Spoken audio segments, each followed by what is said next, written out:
everybody's planning to see Seattle's spectacular $100 million World's Fair. So pack up your troubles and forget your care. In 1962, the world looked to Seattle to see the future of transportation.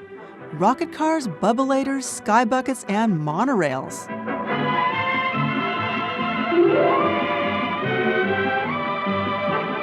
All seemed to promise that we would soar above the ground. Now, 50-plus years after the World's Fair, the monorail is a tourist attraction, and Seattle is one of America's most congested cities. To get people out of their cars, now city leaders are proposing an old-fashioned way of getting around. Streetcars. The South Lake Union Trolley, fondly known as the Slut, is just the beginning.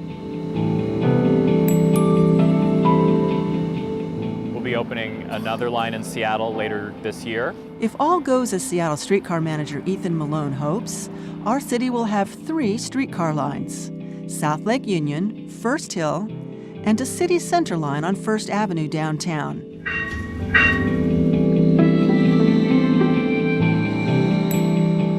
Seattle is part of a national streetcar renaissance, as more than a dozen cities make plans to include them in their transportation mix. And all those cities look to Portland for guidance. Portland, the poster child for the modern streetcar. We have, roughly 16,000, 17,000 riders a day who use it on a regular basis. And for the people who are living and working in downtown, it works great. Portland has 15 miles of track and a music festival on the cars. Seattle has 1.3 miles and no rolling festival. But things are about to change. Later this year, the First Hill line will begin service from Capitol Hill, across First Hill in the International District to Pioneer Square. The track is laid, the stops are ready, and the candy-colored streetcars are coming to life in this $4 million maintenance facility in the International District.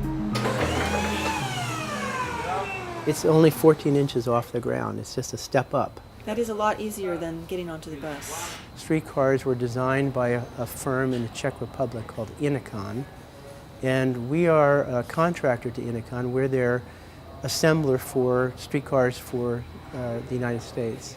Bill Patz founded Pacifica Marine to build foot ferries, which did not prove to be a growth industry.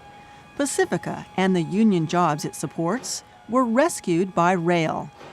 Just as Patz believes, in turn, these streetcars will revitalize low-income neighborhoods on the First Hill line. Which brings us to the D word. Development. Density. Dollars. Billionaire Paul Allen lobbied the city for a streetcar when his real estate company, Vulcan, began transforming South Lake Union in the early 2000s.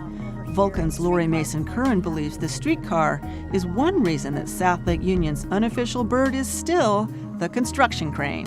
Since 2004, when things started getting going, it's about $5.7 billion and many million square feet of office and life sciences. The biggest company here, Amazon, says the streetcar was a major part of its decision to relocate to South Lake Union. Streetcars are colorful and cute, and they're jazzing up neighborhoods like South Lake Union, so more people will want to live and work here. So what's the problem?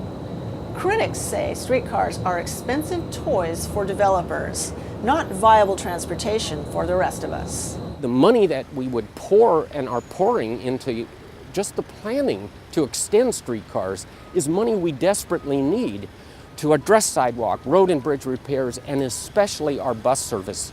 Taxpayers spent $134 million on the 2.5-mile First Hill line. The First Hill streetcar will serve an estimated 3,000 riders a day. Metro struggles to carry 400,000 bus passengers a day. Why would we even consider making such an enormous expenditure of resources for a trinket designed to enhance property values when our bus system goes starving for money? We need transit service throughout the city, not just in downtown Seattle. Transit expert Jack Wisner is no fan of streetcars because of the expense. In Seattle, we've found that they cost about $40 million a mile. And because they operate at grade. When When cars sit in traffic, so do streetcars. And vice versa. That's where the city center connector would be different. That is going to have its own exclusive lanes from the start. It'll run down the center of First Avenue in a transit-only lane. The city center connector, is it funded? It is not funded yet, but we're on a really good path toward a federal funding grant of up to $75 million. You could travel from the farthest north of Seattle to the farthest south and literally never leave a streetcar.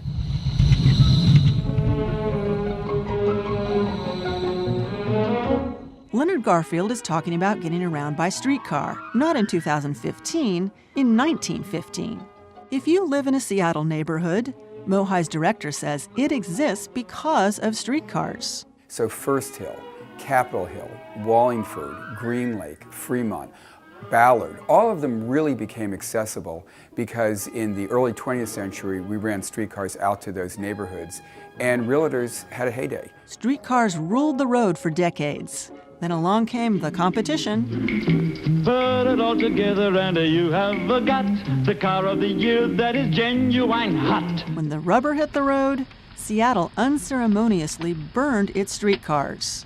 You know, it's one of those things that when we look in retrospect, we kind of smack our heads and say, boy, we really gave up on a great thing. Or did we? America's historic streetcar network disappeared because it couldn't compete with cars. If there's a lesson here from the past, city leaders aren't heeding it. Jack Wissner says maybe it's not their fault. It's my sort of laughing guess that Vulcan and John Drago and Greg Nichols brought a virus up from Portland and that the elected officials are infected with this virus. All that is certain right now is that critics will rail on. Traffic will jam as Seattle moves forward with a desire named Streetcar.